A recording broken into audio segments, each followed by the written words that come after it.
bringing news that matters to you. You're watching the Bahamas Tonight Northern Edition.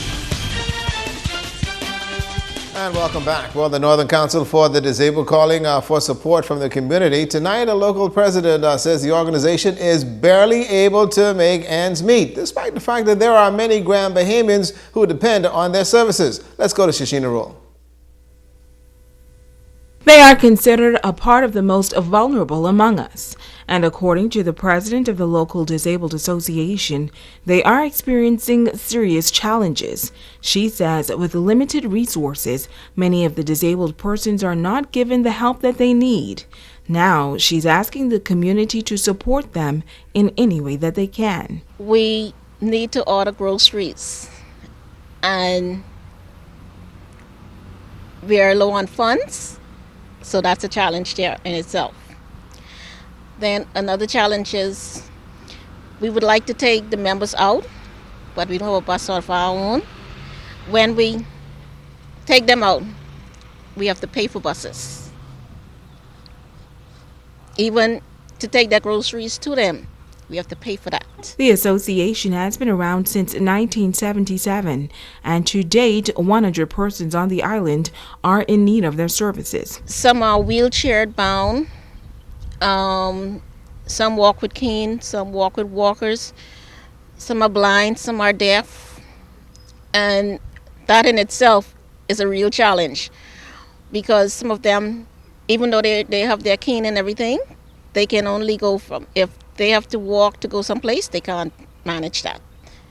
They have to have a ride to go from point A to point B. Emphasizing the fact that most of these disabled persons are unemployed, Jerome says they are having a hard time with membership that costs just a mere $17. A church invite us. We get to go to the church.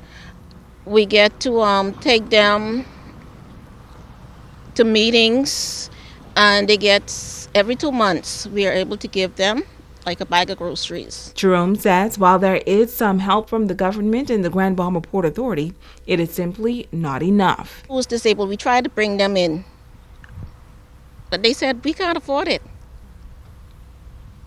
Even the members who are in, they saying the $1 a month is too much for them. Shashina Roll, ZNS Network News. Well, prayers will be lifted on Grand Bahama as the World Day of Prayer observance is set for this month. Members of the local committee coming together to finalize those plans for the special service set for the community at Heart Tabernacle on Coral Road, Freeport. That is Friday, March 4th at 7 p.m. This year's World Day of Prayer will focus on Cuba. The featured speaker is going to be... This year, the Grand Bahama World Day of Prayer Committee is celebrating an intergenerational worship concept, and we have solicited the assistance of the youth from area churches to participate in our service. A variety of young people from many local churches will be participating through the spoken word, leading the service, reading scripture, and in prayer. The Grand Bahama Children's Choir will be celebrating the songs of Cuba by bringing to us musical selections written for this service, and Central Zion will present a dance of praise. In addition, we are encouraging all youth leaders to bring the young people from their churches along with them to this service. Minister Damaris Thompson is a featured speaker, and Ms. Thompson is saying that the message will be timely as it will address a number of issues facing our country. We are in a position to speak against such things as human trafficking, the slavery, sex, young women and children being sold as sex slaves, the abortion issue. Some of us have influence, and lots of these people, with the drug addicts and the rest of them, they cannot speak for themselves. But because some of us have the influence, we need to open our mouth and speak against the injustice. And again, that service is set for this coming Friday. Again, it'll be at the Tabernacle Church of God up there on Coral Road. Bishop Michael Alden chess team is back home, folks, after competing in the tournament in the United States. The students simply, the trip they took was not just about chess, but a very good experience. Let's go to Megan Shepard. The Pawn Stormers chess team of Bishop Michael Eldon High returning to Grand Bahama after a successful and eventful trip to North Carolina. The team traveled for their first international tournament, but math teacher and chess coach Shawn Sorsby says the experience was far greater than they could have imagined. Just one thing of the many experiences that we had, just the exposure, them seeing a college for the first time, seeing snow for the first time, seeing a big tournament for the first time. Just the experience was just great. Team member Asha Gibson was the only female to travel with the group. She says she went into the competition with a lot of nerves, but in the end, she did much better than expected.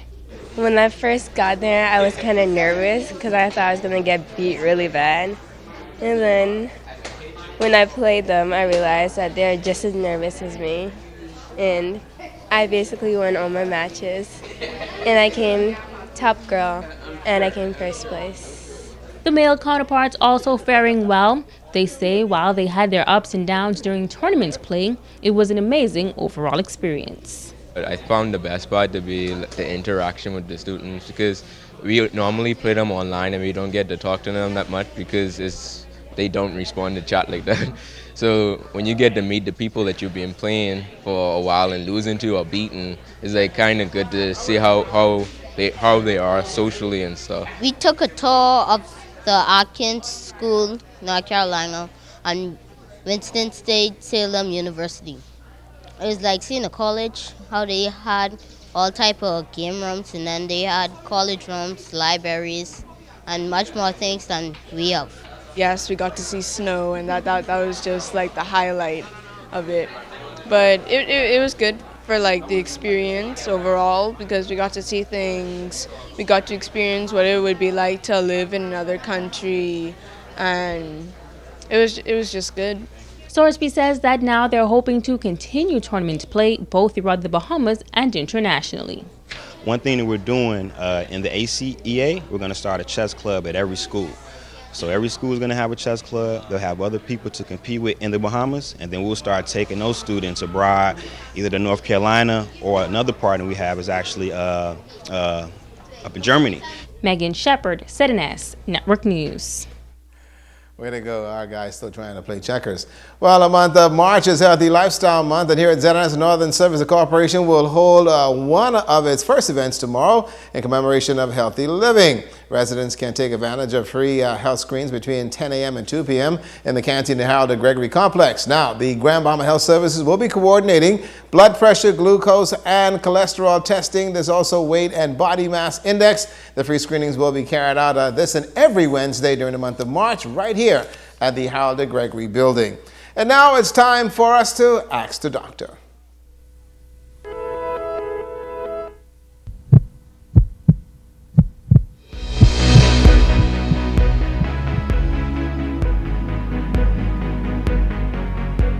Welcome to Ask the Doctor. As I wrap up our discussion on women and heart disease, I'll review some of the ways that women can lower their risk and improve their heart health.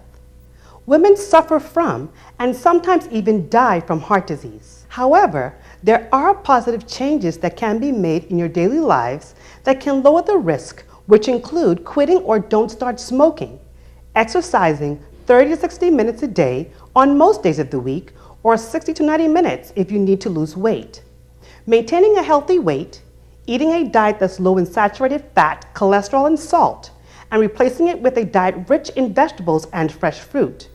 And finally, drink lots of water. You'll also need to take your medications as prescribed by your doctor. For example, medications for treating your blood pressure, as well as blood thinners and aspirin if you are on them. You will also need to better manage your conditions that can lead to heart disease, such as high cholesterol and diabetes. I'm Dr. Monique Pratt, and this has been Ask the Doctor. And now to look at news. When we come back, we'll turn our attention to sports.